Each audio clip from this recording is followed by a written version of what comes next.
Hello student, मैं एकता सिंह आप सभी का ज्ञान चैतन्य चैनल में बहुत-बहुत स्वागत करती हूँ। आज के इस टॉपिक में हम 10 क्वेश्चन करने वाले हैं जो कि रोज़ करते हैं और देखेंगे। ये बहुत इम्पोर्टेंट है जो कि यूजीसी नेट में आने की ज़्यादा उम्मीद रहती है या इससे रिलेटेड जो है क्वेश्चन आने की उम्मीद रहती है। तो देखते हैं 10 क्वेश्चन कौन-कौन से हैं। तो ये आधुनिक भारत से है। निम्नलिखित में से कौन-सा स्थान जो है पुर्तगालियों का व्यापारिक ठिकाना नहीं था? तो आंसर बिल्कुल बारोच हो जाएगा, कालीकट में था, कोचीन था, माहे था।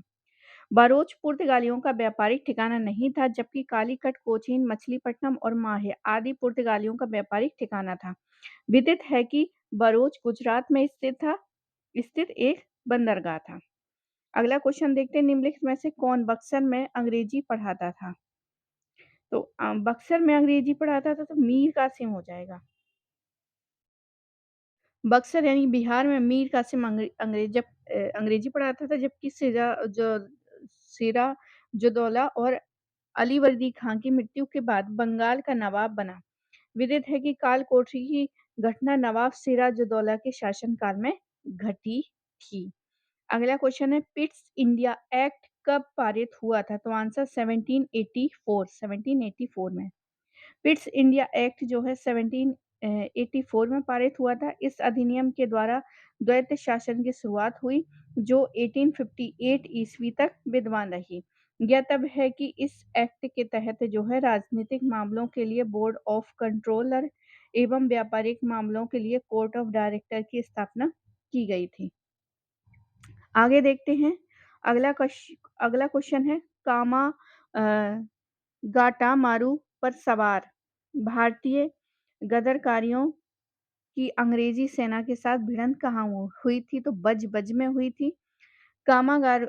कामागाटामारू जहाज पर सवार सरदारी पंजाबी गदरकारियों की अंग्रेजी सेना के साथ भिड़ंत कलकत्ता के पास बज में हुई थी। चूंकि 1914 से लेके 1914 ईस्वी में 376 भारतीय नागरिकों को बाबा गुरदीप सिंह ने कामागाटामारू जहाज को भाड़े पर लेकर कनाडा के वैंकूवर ले जा रहे थे, परंतु कनाडा सरकार ने इन यात्रियों को बंदरगाह में उतरने की अनुमति नहीं दी। इस कारण जहाज जो है 27 सितंबर 1914 में पुनः कलकत्ता के बजबज नामक स्थान पर लौट गया, जहां यात्रियों और पुलिस में संघर्ष हुआ था। अगला क्वेश्चन देखते हैं, भारत के योजना आयोग की स्थापना की गई थी तो 1950 में। योजना आयोग जो है 1950 में बनाई गई थी। स्वतंत्रता पश्चात यानी 1947 के बाद नेहरू की अध्यक्षता में आर्थिक नियोजन समिति गठित हुई थी। बाद में इसी समिति की सिफारिश पर 15 मार्च 1950 में योजना आयोग का गठन एक गैर संविधिक और परामर्शदात्री निकाय के रूप में किया गया है। आगे देखते हैं। नीचे 2 वक्तव्य दिए गए हैं, ए और आर। तो द्वितीय पंचवर्षीय योजना ने भारी उद्योग के पक्ष में बदलाव को चिन्हित किया। इस क्षेत्र में आयात को बंद करना आत्मनिर्भरता के लिए आवश्यक माना जाता है। तो यहाँ पर ए और आर दोनों सही है और एक दूसरे की व्याख्या भी कर रहे हैं, तो डी ऑप्शन यहाँ पर सही हो जाएगा। आगे इसकी व्याख्या देख लेते हैं। द्वितीय पंचवर्षीय योजना में भारी एवं आधारभूत उद्योगों के विकास पर बल दिया गया। सार्वजनिक क्षेत्र के 3 स्टील प्लांटों का निर्माण इसी समय में किया गया और आधारभूत वस्तुओं के मामलों में आत्मनिर्भरता प्राप्त करने तथा इस मद हेतु आयात को सीमित करने के उद्देश्य से ऐसा किया गया था। अगला क्वेश्चन है, अब यहाँ पर जो है क्रम में लगाना है। तो सबसे पहले जो है वो पानीपत की पहली लड़ाई हुई थी, फिर उसके बाद जो है वो खानवा की लड़ाई हुई थी और फिर कन्नौज की और फिर सबसे लास्ट में जो है पानीपत। तो अगर हमें लास्ट वाला भी हम पता कर सकते हैं कि सबसे लास्ट में कौन आएगा, तो हमारा आंसर ए ऑप्शन सही हो जाएगा।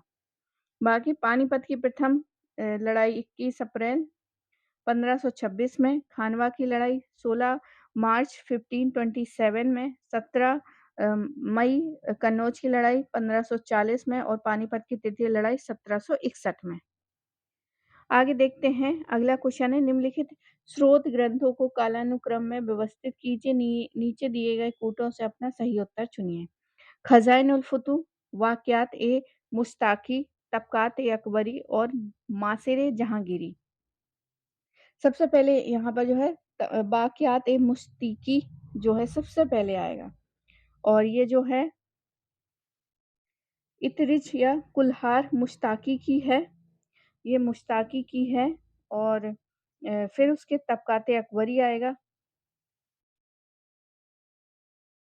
निज़ामुद्दीन की इतिहासकार यहाँ पर जो है सबसे पहले सेकंड ऑप्शन आएगा तो ए ऑप्शन यहाँ पर सही हो जाएगा, फिर तबक़ात अकबरी, फिर उसके बाद जो है नासिर जहाँगीरी और सबसे लास्ट में खज़ाइनुल फुतूह। अगला क्वेश्चन देखते हैं। बनारस स्थित Sanskrit college, fort William college और Calcutta Madrasa Asiatic society of Bengal.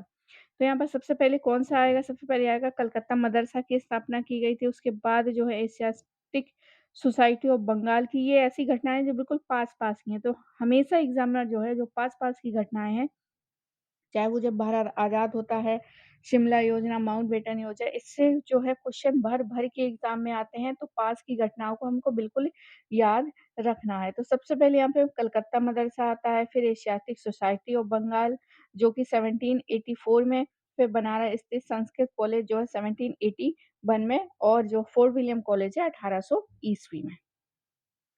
अगला क्वेश्चन है निम्नलिखित ग्रंथों के प्रकाशन का सही क्रम क्या है? गोदान, गीतांजलि, आनंद मठ, नील दर्पण। तो यहाँ पर सबसे पहले जो है वो होगा नील दर्पण। नील दर्पण जो है सबसे पहले होगा, फिर उसके बाद होगा आनंद मठ, गीतांजलि और लास्ट में गोदान। तो हमारा सी ऑप्शन सही हो जाएगा। आनंद मठ को बंकिम चंद्र चटर्जी ने लिखा है। आनंद मठ को बंकिम चंद्र चटर्जी ने, गीतांजलि को रवींद्रनाथ टैगोर ने, गोदान जो है वो मुंशी प्रेमचंद जी ने लिखा है और नील दर्पण जो है दीनबंधु मित्र ने लिखा है। तो आज तक का वीडियो यहीं समाप्त करते हैं। 10 क्वेश्चन करने का है तो 10 क्वेश्चन यहाँ पर हो चुके हैं, बाकी के हम 10 जो है अगले वीडियो में करेंगे। तो पूरा वीडियो देखने के लिए आप सभी का बहुत-बहुत धन्यवाद। मिलते हैं हम अगले वीडियो में।